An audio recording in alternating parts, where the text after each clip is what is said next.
Assalamualaikum warahmatullahi wabarakatuh. Perkenalkan, nama saya Aditya Wildan, kelas TI 24F dengan NIM 2441 622 620 1299. Dan saya berkuliah di Universitas Buana Perjuangan Karawang.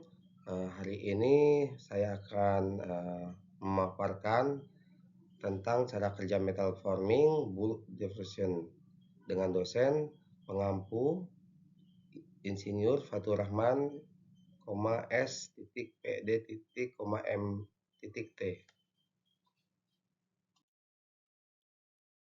Hari ini saya akan jelasin tentang metal forming khusus bulk deformation.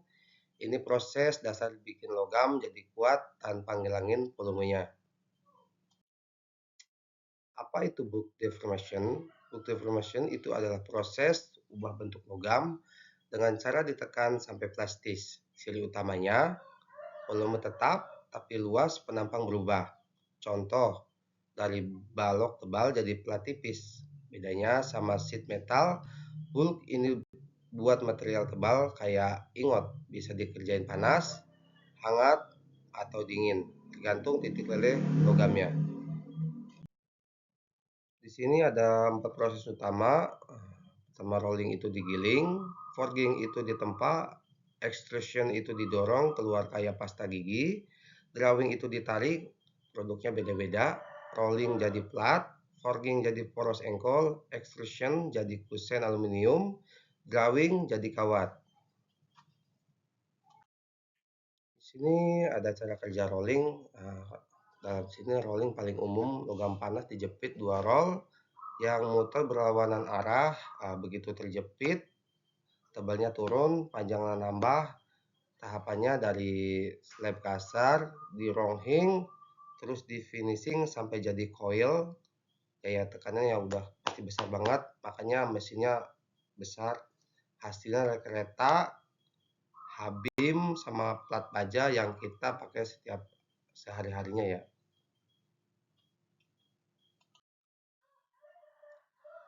Cara kerja forging itu ditempa, ada 2 tipe.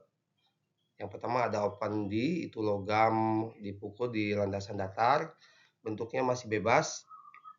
Terus yang kedua ada closed D, itu ditekan, kecetakan tertutup, hasilnya presisi kayak kunci pas.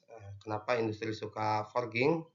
Karena struktur butir logamnya jadi rapat, kuat banget buat beban kejut, makanya connecting rod mobil ditempa, bukan dicor. Sini selanjutnya ada cara kerja extrusion. Extrusion prinsipnya kayak kita pencet odol ya. Bilet logam yang dimasukin ke tabung, terus didorong ram sampai keluar lewat D yang bentuknya sesuai profil. Kalau ram sama bilet searah itu direct extrusion, gesekannya tinggi. Kalau D-nya yang gerak itu indirect, gesekan lebih kecil. Hasilnya kusen jendela, pipa aluminium, dan head sink komputer. Selanjutnya di sini ada cara kerja drawing. Drawing kebalikannya extrusion, bukan didorong tapi ditarik ya. Batang logam ditarik paksa lewat di yang lubangnya kecil, diameter turun, panjang nambah, biasanya dibuat bikin kawat tembaga sama pipa presisi. Karena ditarik, proses ini mayoritas cold working. Jadi permukaannya halus dan kekuatannya naik karena strain hardening. Di sini ada faktor-faktor yang mempengaruhi. Semua proses ini dipengaruhi ada 4 hal. Yang pertama ada suhu, makin panas makin gampang bentuk, tapi gampang oksidasi. Gesekan harus dikontrol pakai pelumas. Laju deformasi, kecepatan neken nggak boleh kecepatan biar nggak retak. Terakhir material. Aluminium sama tembaga paling gampang dibentuk karena ductile. Di sini ada kelebihan dan kekurangan. Untuk kelebihannya, bulk deformation bikin struktur logam kuat, minim waste, cocok produksi massal. Kekurangannya, mesinnya mahal, D-nya juga mahal, dan bentuknya nggak bisa terlalu rumit kayak hasil machining. Mungkin ini penutup, jadi kesimpulannya bulk deformation ini jantungnya industri logam. Rolling, forging, extrusion, drawing, kuncinya kontrol suhu, gesekan, sama desain di. Sekian dari saya. Terima kasih.